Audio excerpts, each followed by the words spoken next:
নতুন এক সূর্যোদয় হবে, স্পষ্ট ঘোষণা করতে চাই। আর যদি একটা গুলি চলে, হেফাজতে ইসলাম বাংলাদেশ ঘরে বসে থাকতে পারবে না।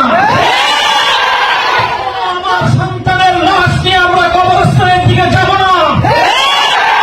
পরবর্তী সন্তানের লাশ কাঁধে আমির হেফাজত ইনশাআল্লাহ রাজপথে যখন নামবেন, টেকনাফ থেকে তেঁতুলিয়া পর্যন্ত পথ ভাঙ্গা সেই গণজোয়ার রুখে দেওয়ার সাধ্য কারো হবে না।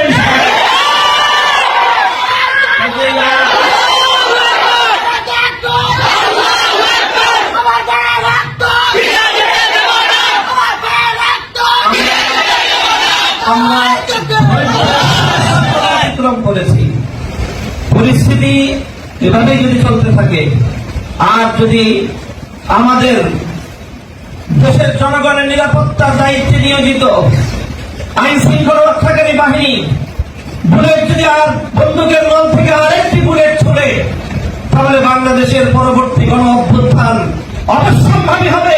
সে অভ্যুত্থান রুখে দিলে কেউ পারবে না। আমরা আল্লাহ পাক রব্বুল আলামিনের কাছে দোয়া করব, যারা বৈষম্যের বিরুদ্ধে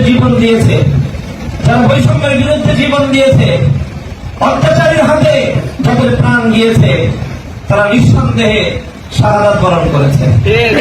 কাজে সেই শহীদদের আত্মার মাগফিরাত শুধু নয়, বরং শহীদদের শাহাদাতের কবুল হওয়ার জন্য আমরা দোয়া করব আল্লাহর কাছে। এবং সেই শহীদদের উসিলায় আল্লাহ যেন আমাদের আগামী প্রজন্মকে এভাবে সকল বৈষম্য, জুলুম, অবিচার, অন্যায়ের বিরুদ্ধে রুখে দাঁড়াবার এক অদম্য সাহস যেন আল্লাহ পরবর্তী প্রজন্মের বুকে বুকে দান করেন, সেই দোয়া ইনশাআল্লাহ আমরা করবো। আখিরু দাওয়ানা আলহামদুলিল্লাহি রাব্বিল আলামিন।